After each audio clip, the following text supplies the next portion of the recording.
Rodri, Rodri, হে Rodri, Rodri,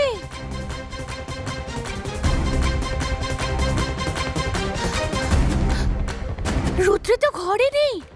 তাহলে এত রাতে সে গেল কোথায়? হে শিব শম্ভু, অনেক রাত হয়ে গেছে, বাইরে ঝড় বৃষ্টিও চলছে। আমার রুদ্রি কোথায় গেল? এই সব ওই গার্গী মায়ের জন্য হয়েছে। সে যদি রুদ্রি আর চন্দনকে ঘরে না নিয়ে যেত, আজ আমার মেয়েকে এত অপমান সহ্য করতে হতো না। এই দুঃখতে সে